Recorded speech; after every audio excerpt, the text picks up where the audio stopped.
Racial profiling began way back and started because of racism and slavery. Racial profiling is illegal and villainous.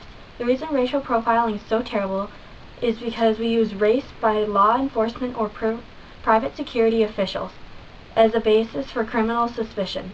In other words, law enforcement will pull you over just by the way you look. We chose this topic because it's so devastating. Even today there's a lot of racism, even though we know it's morally wrong.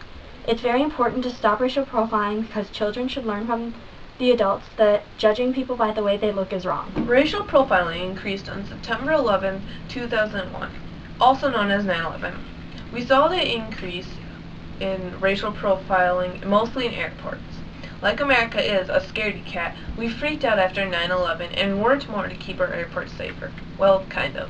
We questioned different ethnic groups more than white Americans.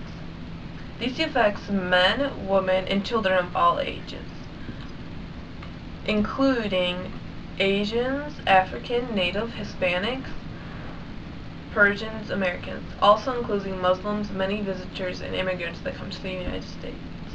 We believe the mockingbirds of today are people we consider normal, but some people consider them terrorists. Mockingbirds don't do one thing but make music for us to enjoy. They don't eat up people's gardens, don't nest in corn cribs, they don't do one thing but sing their hearts out for us. That's why it's a sin to kill a mockingbird. Who does that sound like? It should sound like the victims of racial profiling. Certain actions we can take to prevent racial profiling. Enforce the law that you may only pull specific people out of line if they act suspicious. 2. You have to have a meeting at every airport with the airport officials and discuss that if anyone is caught judging people by their race, their salary will decrease by $500. If it happens again, it will decrease by another $500 and keep going down. 3.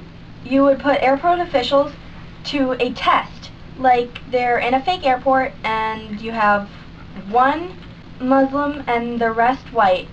The one white man will have a fake bomb on them and hidden.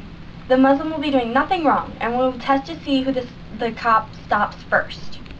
Some people think this only happens in rare occasions, but it actually happens more than you think.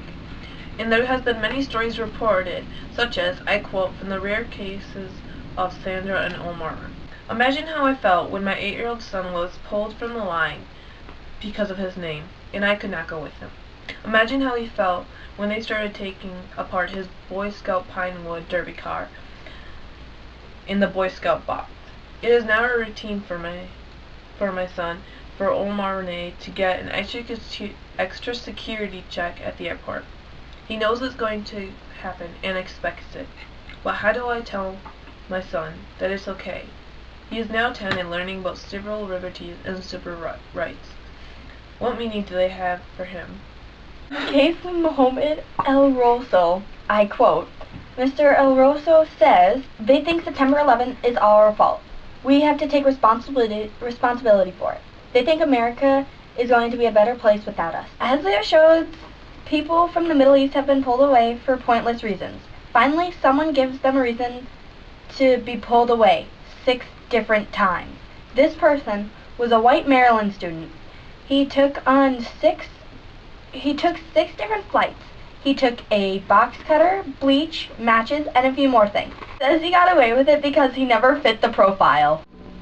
As you can see, the world is far from perfect, but one thing we can do to make it a better place is to quit racial profiling for once and for all.